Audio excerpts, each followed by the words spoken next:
Hey guys, welcome back to the channel. Thanks for tuning in and hope everybody's having a good day out there today. And hey, just real quick here before we get started, I just want to remind everybody, if you guys haven't had a chance to subscribe to the channel, please do that. Much appreciated. It's free and easy.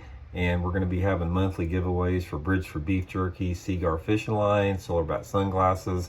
So just hit that subscribe button if you hadn't, be eligible for that. Much appreciated. And also, if you guys get a chance, go over and check out fishthemoment.com on our lake map breakdown section. We've got lake map breakdowns for shallow water patterns that I'm putting together, deep water patterns Johnny's putting together, personal lake map breakdowns and lake breakdowns of all your favorite lakes across the country. So you can check that out on fishthemoment.com. Okay, let's talk about this Swimbait modification here. This is a really simple, highly effective tip. I have no doubt it's going to get you more bites in a variety of different water clarities. You know, swimbaits there's a lot of different profiles and categories of swimbaits. And those are all potential videos. But in today's video, I want to talk about like the boot tail, just your typical boot tail 3 to 5 inch swimbait that you can either rig on a jig head setup. You could use it as a weedless rig. You could use it on an Alabama rig, but probably the most effective way that people fish these 3 to 5 inch swim baits is with a ball head jig. And I'm going to show you what I do to them that just gives me not only more confidence, but I really feel it gives me more bites here. So the 3 things that you need on this is you need a chartreuse dye pen, a black magic marker, and some red fingernail polish. You can also use a red marker if you want to use that, but fingernail polish works pretty good. So I'm going to show you what I do here, and I'm going to show you guys the before and after. I'll have 2 different ones. I'm going to keep one stock, and I'm going to show you guys what I do for this one. The first thing you want to do is rough up your swim bait, and this is really important, specifically if you have a bait that has a lot of salt in it. I mean, some swim baits have more salt than others. This deal, what I'm talking about here, it really works good on the baits that have a little bit more salt in them, because the main reason I'm doing this, not only it gives the bait a little bit more pliability and action, but it holds the dye better. Once you rough this up the surfaces, the dye will last longer and you don't have to reapply it so much. So right off the bat, you can see a little bit of a difference in the coloration between the roughed up one and the regular one.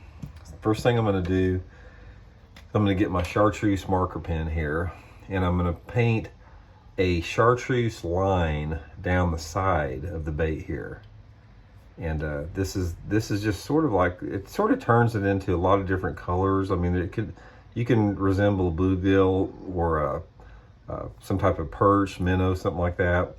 But I've just found that on these, anytime you're fishing a shad pattern swim bait, a little bit of chartreuse goes a long way on the side. So you can sort of see the coloration that gives it here.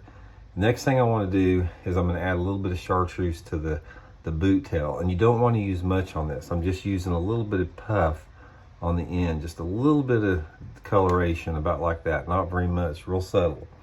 Okay, so the next thing I'm going to do is I'm going to get my black magic marker, again, dye pen or whatever, and I'm going to add a shad dot about halfway back down on it.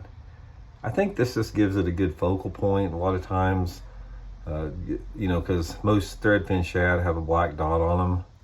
So I found that works pretty good. Got the dot on there. And then finally, I'm going to pull out my red fingernail polish. And like I said, you can, it holds decent red fingernail polish, but you can also use, you know, just some type of a red marker if you got it. And I'm going to paint just a little bit of gills on it along the side here. Not too much. This, again, I think this not only adds to the visual appeal of the bait, but I think it gives them a strike focal point. A lot of times, a little bit of red there. So I'm going to show you the difference. That's it right there. And I'll show you what the difference, the way it looks, guys. Here's how we started out. Yes, out of the package stock. This is a Mega Bass 4-inch spark shad stock. And here is the modified version, like that. You can sort of see the difference in there. Hold this up here, side by side. Looks really good. Like I said, it just adds a little bit of strike appeal to the bait. Got a little bit of puff of chartreuse on the tail there. See a little bit different there. And this is the way I fish them all the time. One of the things that does this, like I said, anytime you're fishing water visibilities that are over 2.5, 3 feet, you know, it just gives them a visual. It's probably attracts them a little bit farther away. If you're fishing that bait slow across the bottom, sometimes tracking it like that, it gives them a little bit more realistic visual. And I just get more bites on it. So anyway, that's just a quick tip. Doesn't take very long. You can do the whole modification once you get good at it in probably 30 seconds. Give it a try. Do it side by side. Try the stock one out of the package. Try the modified one. And you can use this on any type of a paddle tail swim bait. You can use it on a Kitech.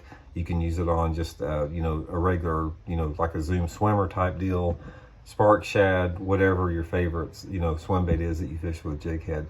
Give it a try. Let me know how it works for you guys. So thanks for tuning in. We'll see y'all later.